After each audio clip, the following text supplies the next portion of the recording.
Hi, welcome everybody. My name is Billy Joe Wright, president of the Hacienda La Puente Teachers Association. We are excited to be partnering with our teacher leaders, Ricardo Racinos and Teresa Castro, to bring you a series of professional development because we believe that teachers should be teaching teachers because you are the professionals. So thank you to CTA and specifically our CTA director, Sergio Martinez, for really supporting us in this effort. And we look forward to a years-long training program where teachers will be the ones teaching teachers. So thank you for being here. Have a great day, and we'll see you soon. Thank you, Billy. All right. Thank you so much, Billy, for that wonderful introduction. Welcome, everybody. Thank you for joining us for our Canvas refresher. It is summertime, everyone. This is a really casual training. Please feel free to grab your lunch and enjoy.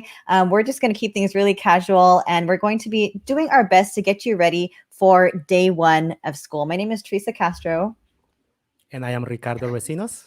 And we are, of course, teachers from Hacienda La Puente Unified in the technology department, here to assist you and support you, even though it is just summer. But we do start school in a few days, so hopefully you find this useful. And if you want to follow along with us, our very brief presentation is up here at the top, bit.ly/Canvas Refresher 2021. And so don't feel like you need to take screenshots or anything. We want you to be able to access that because we have live links in there to videos that you might find useful. So just keep that for yourself and you can go there at any time. And if you are following on Facebook or on YouTube, you should have that link right on the chat feature. So you should be able to have the link right there. Perfect. Okay, so Ricardo and I were also new to this platform, so we wanted to try some fun things today. We don't know if it's going to work because we don't know how many are going to be here with us, but please comment in the live chat to enter into our raffle. We're actually going to be raffling off this beautiful webcam. And so all you have to do is simply make a comment and we will run this raffle and it will choose someone randomly to give this wonderful webcam to. Ricardo, do you want to talk to them about that a little bit? No, yeah, actually, you know what, as I think about it, let me turn that on before you start commenting. So here we go. So now it's ready. Okay, let me go back. Okay, so now if you comment on Facebook or on YouTube, you will be entered in our raffle automatically. And so if you are actually on Facebook, in order to comment and have your name show, you have to allow it to use it. And so, Ricardo, I think, did you put the link there for them for the StreamYard it's going Facebook? on right now, yes. So Ricardo's going to put that link there if you didn't allow it yet. So then what Facebook will allow you to put your name in your comments. But YouTube, you don't have to worry about that. Okay. So before we get into it, we just want to make sure we're always focused on our objective. And so our objective today is to explore Canvas basics to get you ready for the first day of school. So our purpose today, we're going to be showing you how to get into the new Classlink, how to set up your Canvas, how to copy your course from last year, import from Commons, start your homepage, create simple modules and assignments, adjust your course navigation bar, and cross-listing. We are not going in depth in any of these things, and we're going to be moving really quickly. So this is recorded. This is meant for you to go back to and watch it, hit pause. And again, we're adding those videos later as well. So please feel free to follow along with us, but we're going to be going pretty quickly today. It's just a refresher. Okay. Our non-purpose is, let me go back. Sorry. Thanks a lot, Ricardo. Thanks a lot. Our non-purpose, we don't expect you to have a fully set up complete Canvas course when we're done. You might already, but that's not the pace that we're going to be doing today. We don't expect you to throw out everything you've been doing. A lot of you have been doing this for over a year. You have wonderful material. Do not throw out what you're doing. And please do not feel limited to what we're sharing today. We're just showing you a few different options, but don't feel like this is the only way to do things.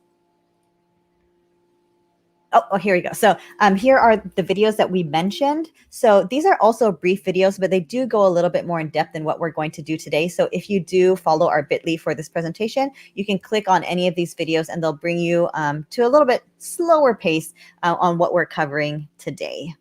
Okay. So let's go ahead and get started. We're going to take you inside of Classlink right now so we can start. So if you have had a chance already, and I know a lot of our teachers have had a chance, there's many ways to access Classlink. If you have one of the district devices, the Chrome browser opens and it directly goes to it, but you can always go to our Hacienda La Puente page and look for Classlink, and the link is going to be right there. And the link is just launchpad.classlink.com/HLPUSD.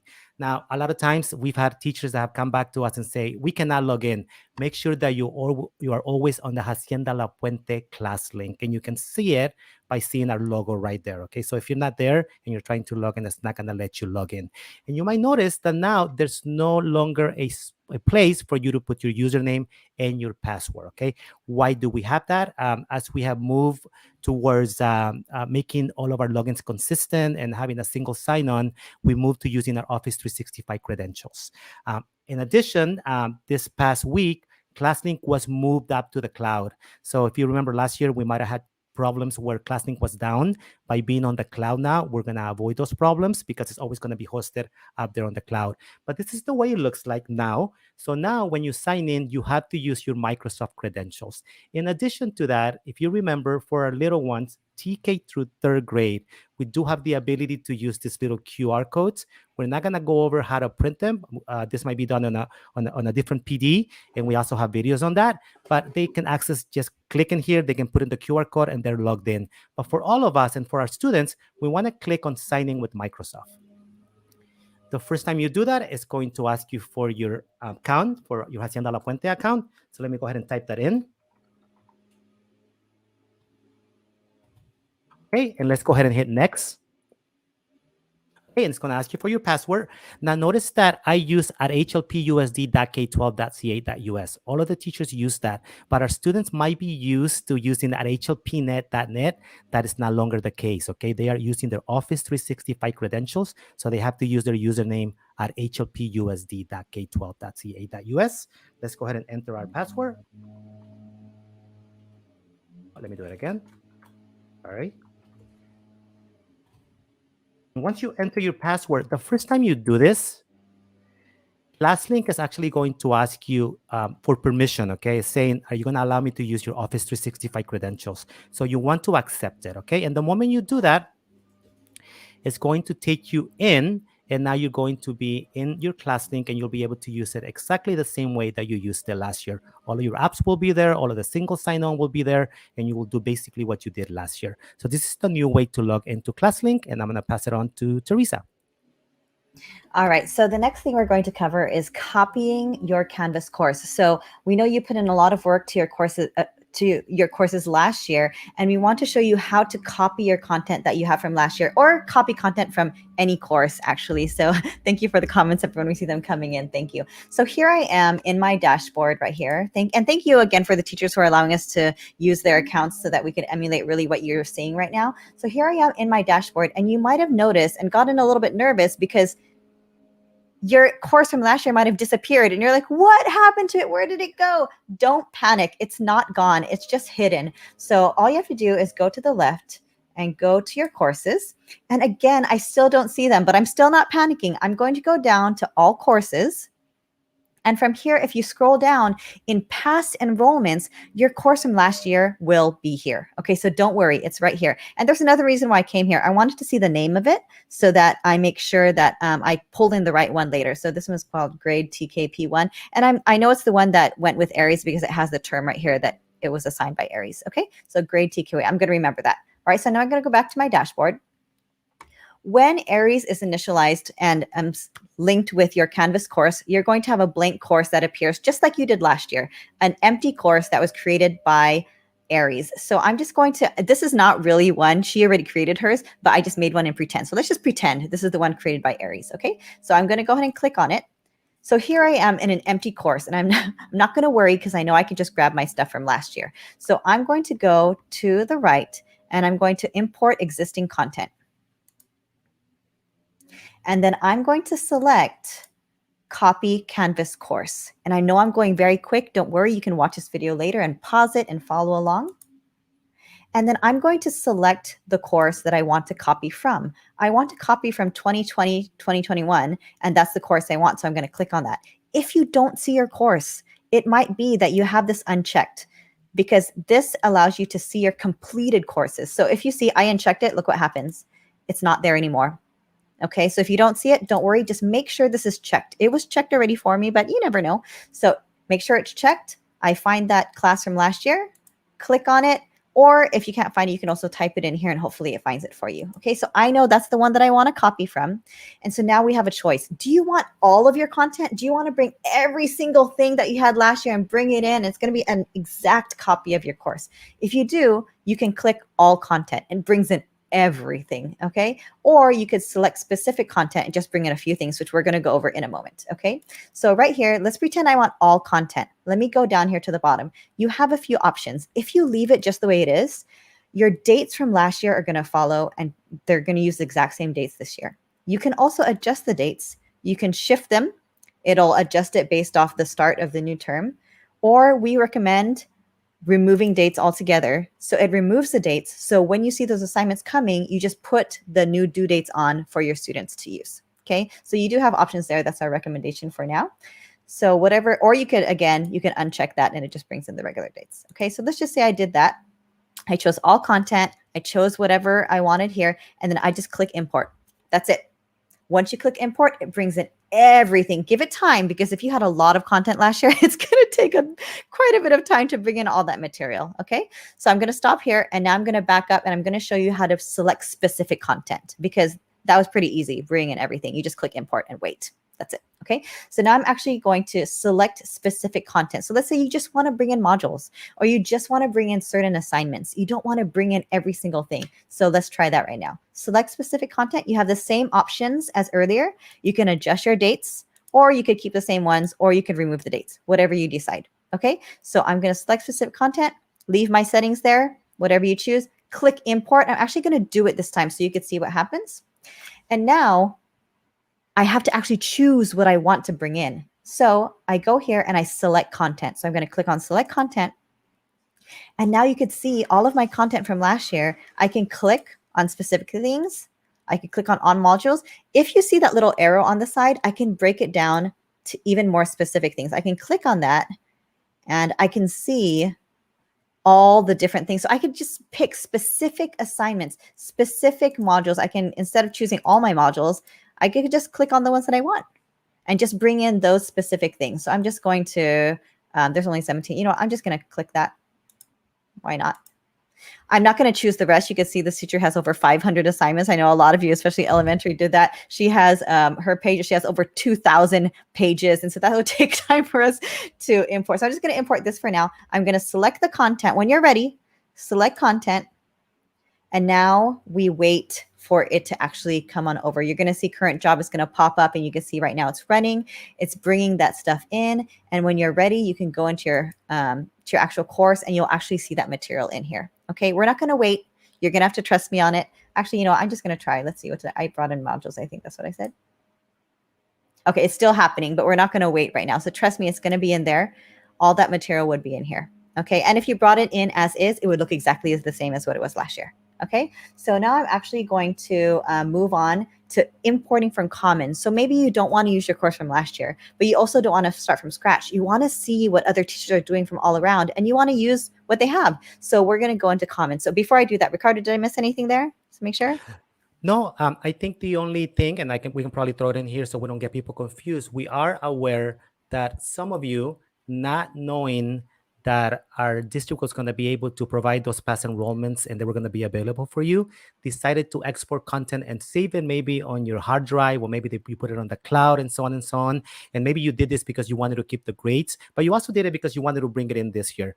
This is no longer needed because we have it under past enrollments. But if you did that and for whatever reason you wanted to bring that in, okay, just to show you the same steps that Teresa did, import existing content. Select one. You will go to a Canvas core export package because you took it out and you saved it on your hard drive or on the cloud or whatever. Click there. It's going to ask you to choose the file. You just go there and just find it wherever you found, whatever place you saved it. Just click on it, open, and now you can follow the same steps that Teresa gave you to bring that in. So just another option that we have, but it's not really longer needed if you don't want to go that route. Thank you. And so, yeah, definitely. So we know a lot of you saved that from last year. So that is another option. I know a lot of you clicked on those files and you're like, it doesn't open, it doesn't work, but it does work because Canvas recognizes it. So just know if that's an option for you, but again, not necessary because we have the other way as well. But thank you for remembering that, Ricardo. Okay, so now I'm going to move on to importing from Commons. So here I am again, I'm home in my course. on the right, I'm going to import from Commons. I'm going to click on that. And just a quick overview. A lot of you used this last year. Maybe it's new to you this year. Commons is just a great place for us to share material. If you have courses that you love, you can share it here so that other colleagues can get to it. Right here, we have the filters. If you just want courses, you can select that. You just want modules, or you just want assignments, whatever. You can click on these to provide your filter. We already have default filters on. We have templates on, and we also have Hacienda La Puente on down here at the bottom. You can select your grade level. Maybe you're just looking for elementary things or high school things or grade level specific things, so you could choose that.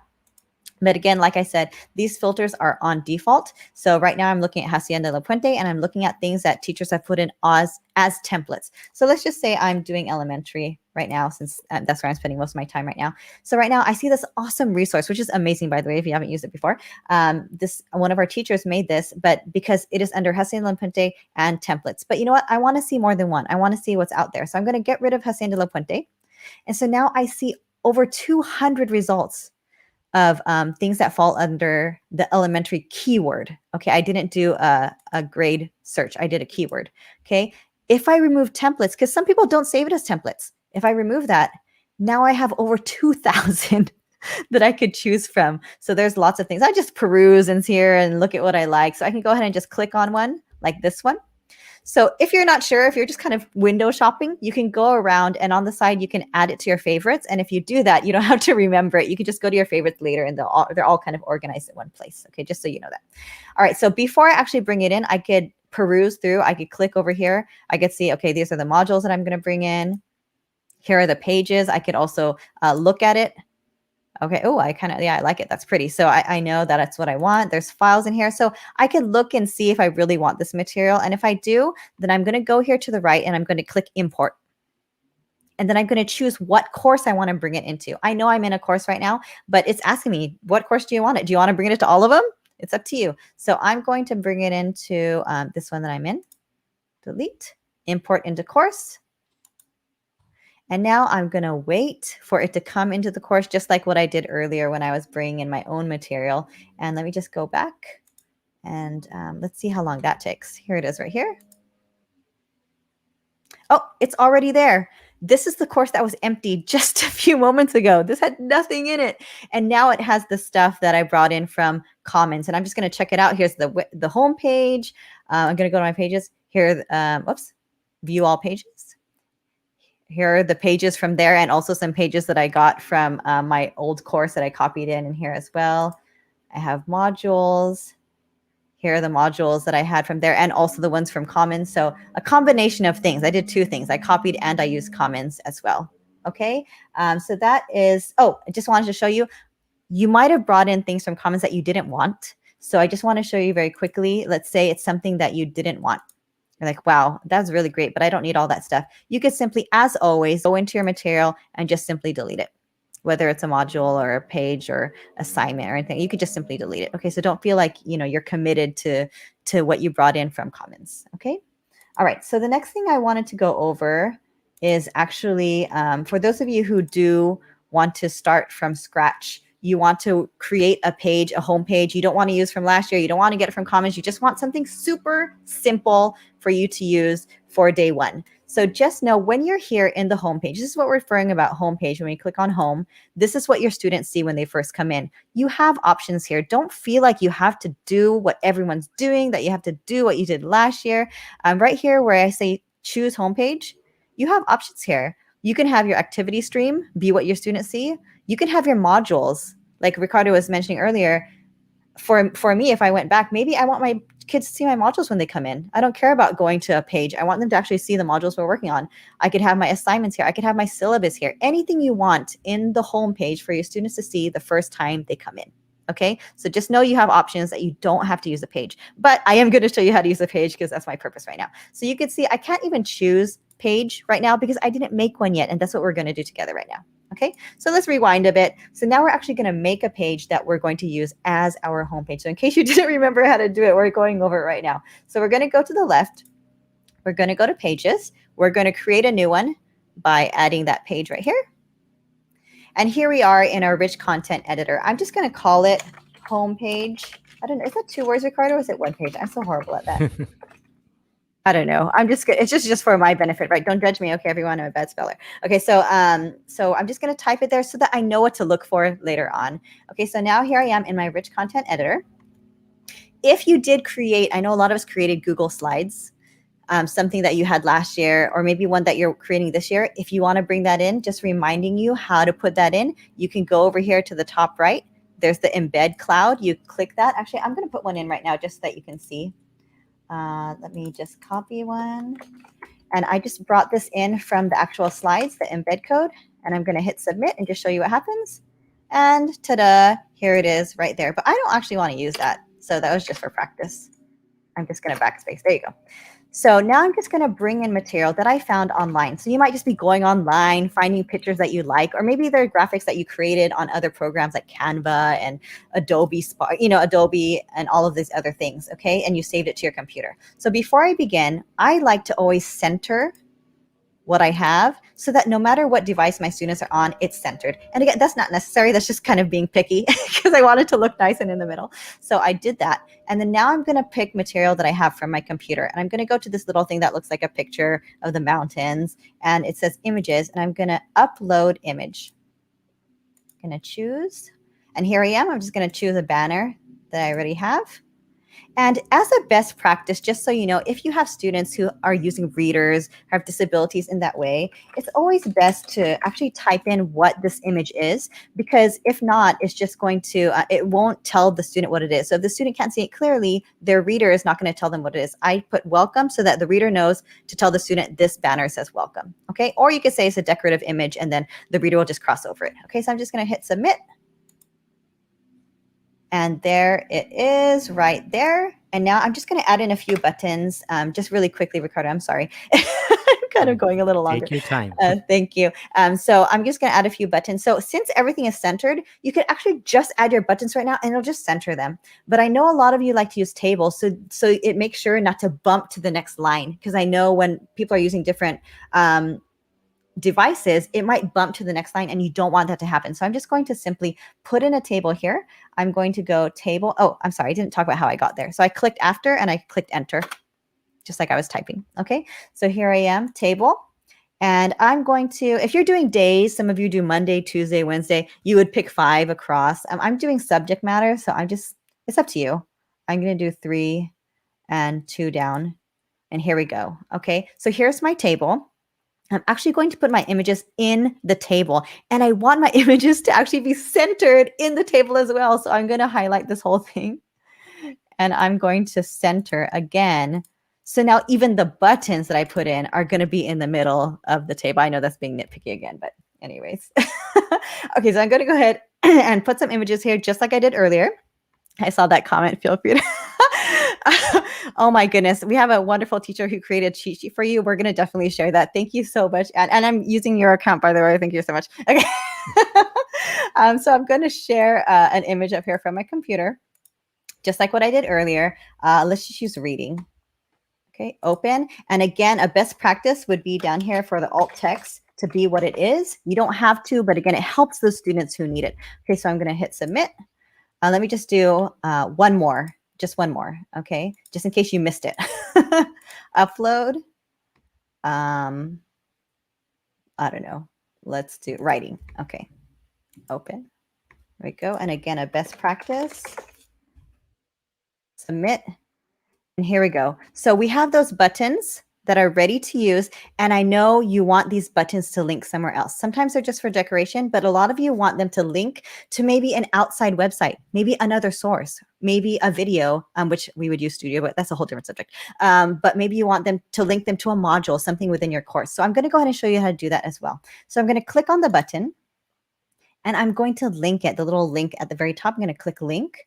And if you were doing YouTube or, well, any other like a article or something like that, you would use external link. I know Ricardo's looking at me. If you're doing YouTube, you want to use Studio, but we're not going there again. Okay, but I want to link it to a course link, something inside of my course. So again, I clicked on the image. I went up here to link. I'm going to go to course link, and I'm going to select where I want it to go. And I want it to go to modules, reading. That's it. I'm going to do it with the writing one, just so that you know. Link. course link, modules, writing. And you could see that it's there because now you can see you can actually remove the link if you want to. So now when my students go in here, it brings them straight to that module. Okay. And I'm nearly done. I promise, Ricardo. Now you might see this table that looks amazing, but you're like, I don't want those lines all over the place. Here's how you get rid of those lines so that people don't know that you're actually using the table. So I'm going to highlight the table, and then right up here at the top, table properties, I'm going to click on that. I'm going to go to advanced, and I'm going to change the border to be the same color as my background. So my background is white. So I'm going to choose that as a border color. Oops, that's not white, is it? This one. Okay, so that's going to be the color of my border. I'm going to hit save.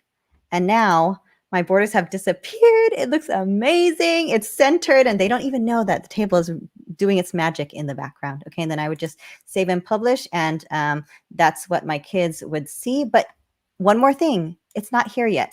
So if I go to my homepage, it's not there. If you want it to be there, you need to go back to it in your pages. So here's my homepage. I need to go to the 3 dots, and I need to use as front page. Okay, so I'm going to select, so 2 steps here that you need to do. Use as front page. Once you're done with that, you would go back home, and you would choose your home page, and you would use page front page. So those were 2 things. I know that looked like a lot of steps, but you can change it to any page you want. Right now, I only have one. I would hit save, and now here it is in my homepage. So again, you would go to your pages. You just make sure when you're viewing all pages, make sure you select front page. Don't remove it. I just made it.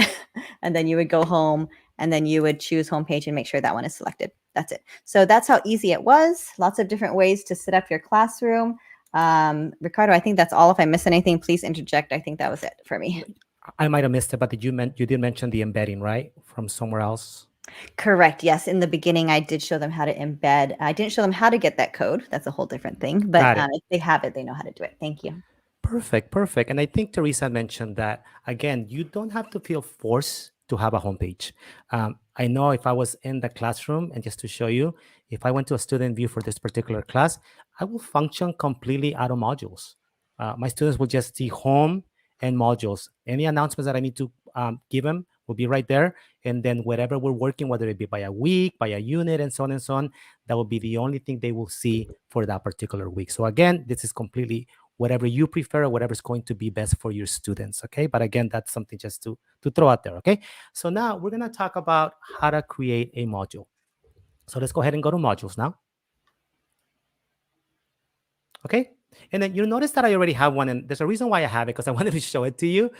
I love using text headers. I want to make sure that my kids, and also emojis, I want to make sure that they know, okay, this section right here is just to read or to watch. There's nothing that you have to turn in. Okay, so they get to see that, okay? But then as they continue through the module, all of a sudden I have to do. Okay, guess what? You have to turn something in. That's going to be something that you have to do. And you'll be happy to hear that as you do a module, when the kids click mark as done, that button has been moved to the bottom. So it's going to be easier for the kids to see that. If we have a chance, we'll show you that. But I do this. Something that you might want to do is establish a naming convention, okay? So it doesn't get confusing. Some people do it by subject. Some people do it by weeks. Some people do it by units. Some people just use numbers, 001, 002, and so on. That's completely up to you, okay? But let's go ahead and create a module right now. So I'm just going to go and create one. I'm going to click on it, okay? And I'm going to give it a name. And for this particular one, I'm just going to call it week 1, okay? And then there's a button here that you might have not noticed before, okay? But you actually have the ability to lock this module. So you create your module, you add your assignments, you add your quizzes, you publish it, but you actually can tell it, you know what? I don't want my students to see this until first day of class at whatever time you might want. Okay, whatever it might be, okay? So now guess what? I don't come in here on Monday and thinking, oh my God, I forgot to publish it. Oh my God, it's not there. It's already set. You've set it up to show up and be available for the students on that date. So by doing this, it automatically puts it there for the students, okay? So locking it until is a great tool to have. So let's go ahead and add it. By default, whenever you add a new module, it's gonna put it on the bottom if you have any additional content already there. So it's right here, okay? So if you wanted to add just a file, you actually can come in here and just click. Just so you know, this is kind of a new thing. You can just come and click in here, And if I wanted to add a file, I can just go in there. I'm just going to add a picture. Okay. Okay, let's replace it. And then notice how we just added the file there. Okay, so something that is new that you can do that way. But for the most part, what we do here, right, is that we go to the plus. And again, completely up to you. Okay, we have some teachers that go to assignments and create all of their assignments, and then they just click them into the module they're going to use. Okay, but you also have the ability to just come to the module and function out of modules and just create an assignment here. You have the ability to just create a quiz from here. And notice that when you create a quiz now you have the option to select a new quiz or a classic quiz. That wasn't available before. So you have the ability to create the quiz within modules. Kind of a new thing, okay? So let's go ahead and go back. So the first thing that I want to do is I want to add a text header because I want to make sure that the kids know what's going to be required from them. So I'm just going to do just to read and watch, okay? And I like to use emojis. For me, that was a big thing. The kids knew that if they saw a bullet eyes, they had to actually do something, or a pen, they had to turn something in. So I know in the past we were going to another website and looking for emojis. All you have to do is hit Windows, period, and notice how your emoji keyboard just shows up. Okay, so I'm gonna go ahead and put a bunch of bullseyes there for my kids. Okay, and now I have it right there, and now I'm going to add. Okay, so now to read and watch, and I'm going to add my first item here, okay? And I can continue, but let's go ahead and add something else. So now I'm going to add, maybe I'm just going to add an assignment, okay? And then I don't have an assignment that is created. I'm just going to create a new one, okay? So let's give it a name, reading material. I want to indent it because I want to keep a visible look that is easy for my students to understand what I want them to do, okay? So I'm going to indent it 3 levels. Why not? Okay, and again, maybe I do want to add my, my emojis, right? So whatever it might be. Okay, and then let's add the item. So notice that now I have my header to read, watch, and I have the first thing that they have to do, right? And then I'm gonna go ahead and continue with that. So let's add something else. And maybe now I want to add another header, just really quick. Okay, to turn in. Okay, and I can add an emoji if I wanted to. No indent for this. I'm going to put it in there, and now I'm going to continue to add in here. And now they have maybe an assignment or a quiz, whatever it might be that they have to do. So maybe I already created something. So let me just put it in there, and I'm going to indent it 3 times so they understand the hierarchy of my module. So here it goes, and it just keeps adding and adding. So this is a very easy way to add modules. Again, it's not published, but remember that I put available lock until. So the moment that I can just publish, okay, the kids still will not be able to do anything with it because I have it locked. So it will be there. They can see it, but they cannot do anything with it until that day comes. Okay, so that's the way you can do it. I know it's all the way to the bottom of my modules. I can just come in here, go to the 3 dots, say move the module, and just move it right to the top. And now it's going to move, and now it's right on top now. So that was just a quick intro on modules. Anything that I missed, Teresa, when it comes to modules? Okay, so again, thank you. So again, some people, again, like to just function out of assignments. So I can also do that. I can go to assignments, okay? And I can create all of my assignments right in here, or I can do them inside a module like I did a second ago, okay? So let's go ahead and create an assignment, okay? So it doesn't matter how you get there, through modules or through here, okay? You're going to notice that I have an option for mastery paths. When we talk about differentiating for our students, this is a great tool. We don't have time to go into it, but we'll provide a video for you. This is not turned on by default. You have to go to settings and turn it on. But this provides basically a path for different students. You give a formal assessment. Some kids go one way depending on how they did, while other kids go another way, but you always end up with a final assessment and they all take it at the end too. So a great way to do differentiation through mastery paths. But let's just do a regular assignment. Yes, and I'm gonna write delete so I can delete it. Okay, and then again, Teresa talked about the rich content editor. What a great tool inside of Canvas. We have seen many teachers just provide instructions here, add pictures. Some of them use video to provide instructions to build those relationships with the students. So we've seen them do so many things with it. Notice that you have access to over here to be able to link, to be able to add images, right? To bring anything from your drive, from Office, and things like Studio, as Teresa mentioned before. So everything is there. So don't forget to use that tool. We're going to give it points. So this assignment for me is going to be worth 10 points. You have already set up your assignment groups because you want to put them in groups so that you can sync to Aries. And that will be something that you have to choose the correct group. Mine is just going to stay on assignments, okay? There's times that you might not want that assignment to be counted towards the final grade. So if that's what you want to do, you can click this, okay? So just remember that you could do that, okay? But if you do that, remember that you want to keep consistency between the Gradebook and Canvas and the Gradebook and Aries. So if you do that, you also want to come in here and say, don't include with Aries, okay? Because you don't want to have it not included in the Gradebook and Canvas, but included in the Gradebook and Aries. So just make sure that you are consistent with that, okay? When we go to submission types, you have many options. Online is what we're used to using last year, right? Text entry, website URL, media recording, student annotations, file uploads. Actually, you might not be familiar with annotations. This came at the end of the year last year, but now there's no need for Kami anymore. You can actually have our kids annotate on any assignment that you provide in Canvas without having to use Kami. So that's a great tool, and we have a video for that too. We also saw a lot of our teachers, when they did online assignments, they provided more than one option for our students to show mastery.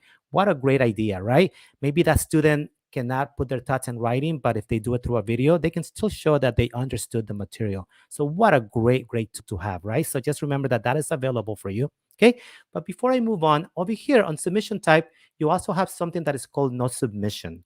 Why will you want to use that? Okay, that will be maybe when students are not going to submit an assignment in here, but you do want that extra column created in the gradebook. Okay, so there's no submission being done, but you do want that extra column, right? Maybe as an exit ticket or entry ticket or participation, whatever it might be, right? You can use it that way. You also have the option to use on paper, and that's something that is going to be huge this year as we go back to the classroom, right?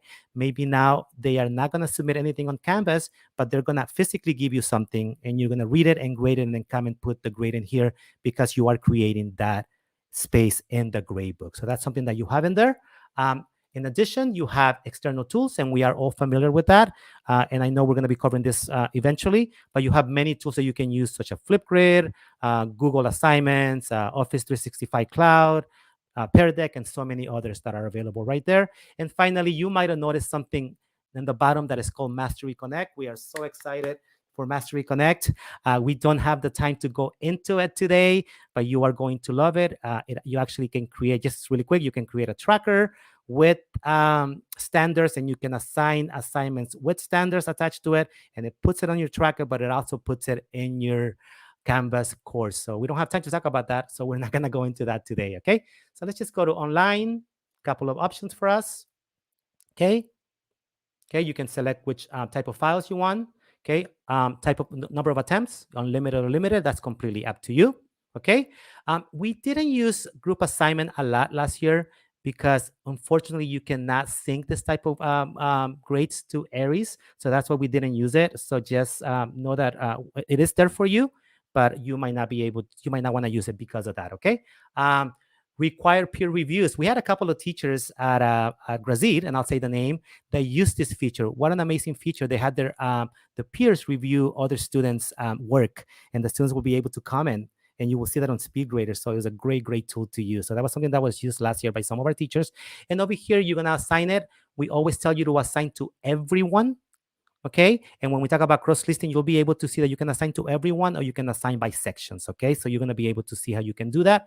But you also, let's say that you want to give extra time to a student, you can also come back over here and add just a particular student because they were late or maybe they were sick and so on and so on. We won't be able to cover that. So let's assign to everyone. We do want to have a due date because of our grading terms. So let's go ahead and give it a due date. Okay. And so Canvas doesn't get confused. You have the ability to add available from whatever date. So maybe I leave it there today, and then add an until date. So this is something that you do want to use, okay? Because of the way our Canvas is set up, by adding an until, it assures that it keeps it in the right term, okay? So whether it be trimester 1 or semester 1, whether it might be, semester 2 and so on and so on. If you don't do this, Canvas doesn't know what to do with it, and it just throws it to the last, I think to the end of the year calendar. Is that correct, Teresa? Am I correct with that? So just make sure that you know that, okay? And we've seen some teachers that what they do is that they do want to make sure the kids get enough time to do it, and they just put the end date to the end of the grading period. So the kids do have that assignment available until the end of the grading period. Or we have some teachers that make it the day that is due is the day that is until too. So it goes away. So that's completely up to you, okay? And now you can save if you're done with it, or you can save and publish if you are ready to put it up there, okay? So that would be just a very, very easy introduction to how to create an assignment, okay? Did I miss anything, Teresa, when it comes to assignments? We're good? Okay. We're going to go ahead and move on. And the other item that we wanted to cover is how your course navigation looks like for you and for your students, okay? So I think I showed you this before, right? If I go to my home and I choose to function out of modules and I click on student view, my students only see home and modules. And they don't even have to see modules. I can hide that too because my home is my modules, just so you know, okay? So how do we accomplish this? How do we hide things? By hiding it, you're just hiding it from the view of the students. You have access to everything, okay? So it's just going away for the students. So what you do is you go to settings, okay? And over here, by default, it goes to course details. But if you move on to navigation, over here, you have the option to say what's visible and what's not visible. So I can bring up, maybe I want my kids to be able to see tutor.com. And I do want them to see that. That's a new service that we have for our kids. So I'm going to bring that up there. And it's on by default. I just hit it because I was trying to hide stuff, okay? Something that I will highly recommend as a best practice is that a lot of times our students authenticate with the wrong Google account. They use their personal account. And in order to re-authenticate to be able to submit something using Google, they have to be able to re-authenticate through Google Drive, okay, inside of your course navigation. So this is a best practice for me. I just want my kids to see that now. So I can go save, okay? So now when my students come here and they go to my home, you'll notice that when I go to student view, they only see what I want them to see. And now they can see the Google Drive. And then let's say, but that for whatever reason, they have the wrong tool or the wrong Google account, they'll be able to change it right here by going to the top. You can see it because my student view doesn't have a Google account per se, but you should be able to see that. So just a great tool to have, just so you know, okay? So that's how you will move things back and forward. Anything else that I missed with that particular section, Teresa? I always have to check with Teresa. Are we good? You're good. I'm muting myself on purpose, but you're Great. good. I would have interrupted you. Great. And then we're gonna move on to cross listing. Okay. So I'm going to go back to dashboard, and then let me talk about cross listing. As a middle school teacher, or maybe a high school teacher, or maybe a self-contained 6th grade class, I do not want to have period 1 Spanish 1, period 3 Spanish 1, period 5 Spanish 1, and have to create assignments on each course or copy from one to the other, or have to individually sync each section to my gradebook. I can do what is called cross-listing, okay? What that does basically is it takes all of your periods, period 1, period 3, period 4, and puts them into one course. So now you can grade inside of that course. You can assign to all of your sections. You can sync to all of your sections, and it just makes it a lot easier for you. So how would you do this? Okay, couple of things. The first thing you want to know is that you can only, or we highly recommend that you only cross-list before you publish your courses. So you have to have them unpublished. Why do I say that?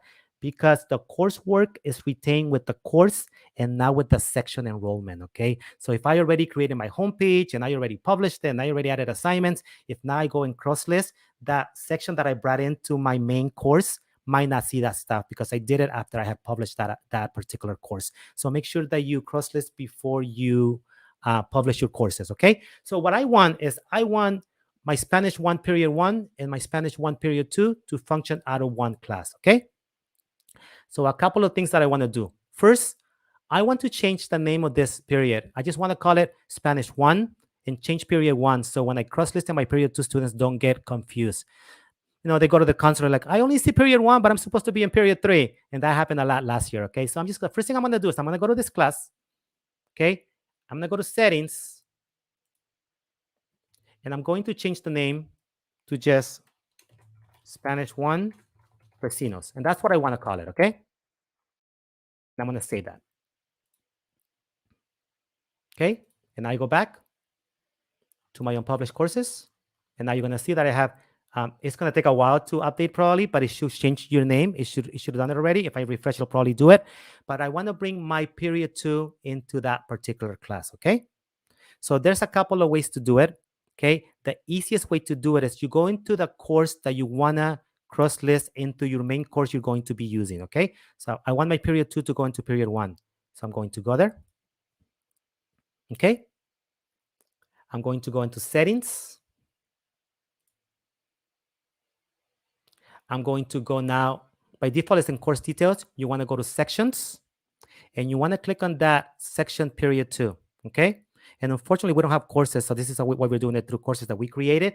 And once you come in here, notice that you have the ability to cross list right here. Okay. So I'm going to click on it. And for you, it's going to be a lot easier when you come in here and you type the course you want to cross list into. It's only going to show your courses, but you're going to see that I'm going to show a lot of courses. But I'm just going to type Spanish 1. Notice how I get all this list, but remember I called it Spanish 1 Recinos, right? That's where I want to cross list into. So I'm going to click that, okay? And now it says, are you sure you want to cross list into that course?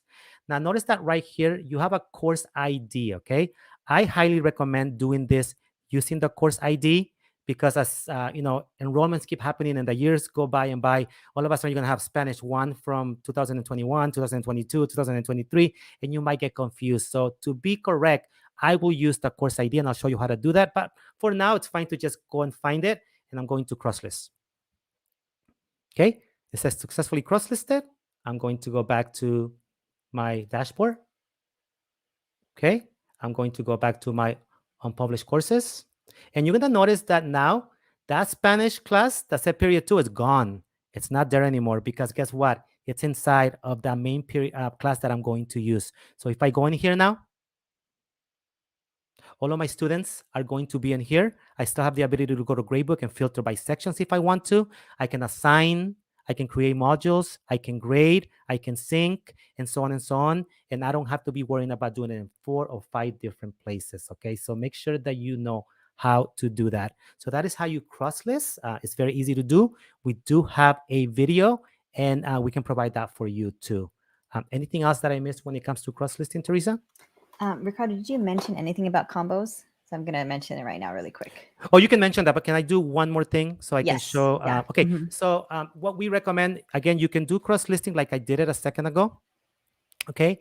But what we recommend, honestly, is that you go into the class that you're going to cross-list into, and I'm trying to find that right now. I'm just trying to find any class. I'm so sorry. I don't have classes from in Aries. I'm just trying to find a class. Let me just go to anything. It doesn't matter, I guess. So let me just go to this class right here. Sorry. Okay, this might be my period 1 Spanish that came from Aries, okay? Go to settings, okay? You're gonna be cross-listing into this class, okay? Go to course details, and then here, you should have an SIS ID that is coming from Aries, okay? It's gonna be a number that looks something like this. I'm just guessing, okay? So when I cross-list, I wanna copy this, okay? Once I've done that, I wanna go to the class that I wanna cross-list into that particular course. I want to go to settings. I want to go to sections. I want to go in there. I want to cross list. And instead of looking for the course, it's just, I'm going to paste it. It just knows to do it this way, and it's going to go into the correct one because it's reading it straight from Aries. Just to throw that out there, okay? Go ahead, Teresa. You want to mention the self-contained, right? No, not the self-contained, the combo go ahead. teachers. Go ahead. Okay, so you might wonder why we're bringing up cross-listing is such an important thing, but just so you know, because you might not know, if you're doing a combo this year, it's going to look a little bit different. Usually your combo course, for example, if you're doing a 3-4 in your enrollment, it used to be a combo 3-4 class. Now you actually have a 3rd grade class and a 4th grade class. So you essentially have 2 classes.